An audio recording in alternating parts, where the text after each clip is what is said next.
ვინ გახდება საფეხბურთო კლუბ ბათუმის დინამოს დირექტორი? ამ შეკითხვას პასუხი ხვალ საკრებულოს რიგგარეშეს ხდომაზე გაეცემა.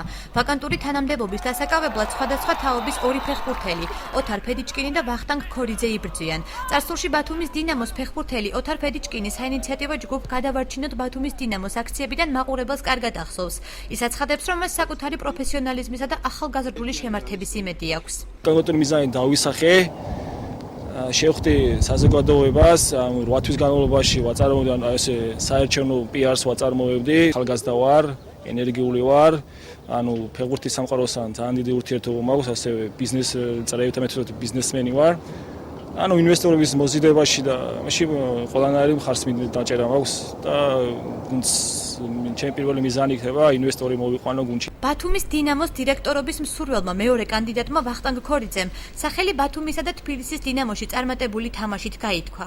ის 2009-2011 წლებში ბათუმის საფეხბურთო ფედერაციის თავმჯდომარის თანამდებობას იკავებდა. მისი განცხადებით, მას საკუთარი გამოცდილებისა და ავტორიტეტის იმედი აქვს. ვეცდები, რომ როგორც გითხარით, ადელის სტადიონზე დროებით ვათამაშო აქა ბათუმის დინამოს. სავარჯიშო მინდორი გავაკეთო ანგისაზე. გამოვყო იქ რაღაცა ნაწილი, რომ ჩვენი სახსრებით, რა თქმა უნდა, თავრობის დახმარებით შევქმნათ ისეთი, რომ ბათუმში ივარჯიშოს ბათუმის დინამო და ითამაშოს ბათუმში. მაქვს კიდევ როგორ გითხრათ ახლა ავტორიტეტი რა საქართველოს ფეხბურთში. აკეთებული ვარ ბათუმის საპატიო მოქალაქე. ბათუმის საკრებულო ორ ნაწილად გაიყო.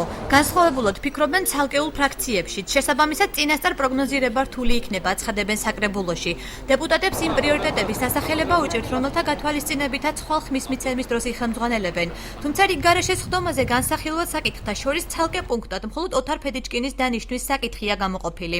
დინამო ბათუმთან მიმართებაში ჩემი აზრით კარგი ხედვები აქვს. მე ისიც ვიცი, რომ ის არაპირებს დინამო ბათუმის საფეხბურთო შტაბის შეცვლას და იმიტომ რომ ეროვნული ჩემპიონატი ძალიან მალე იწყება და უბრალოდ საფეხბურთო ხსნელების შეცვლა იქნება ჩემი აზრით ძალიან დიდი შეცდომა. რომც არ გახდეს და ხვალ საკრებულოს უმრავლესობამ არ გამოუცხადოს ფედიჩკინს ნდობა, ის მაინც აპირებს ინვესტორების მოძიებას, რომელზეც შეგნებულად ჯერ არ ასახელებს სახელ და გვარს. დღესაც გაყოფილი არის ხმათა რაოდენობა ქალაქის საკრებულოში. დღესაც შემიძლია თამამად თქვა, რომ არ არის გადაწყვეტილი და ვერ ვიტყვით, რომ რომელიმე კანდიდატურა დღესდღეობით შეიძლება იმარჯვებდეს.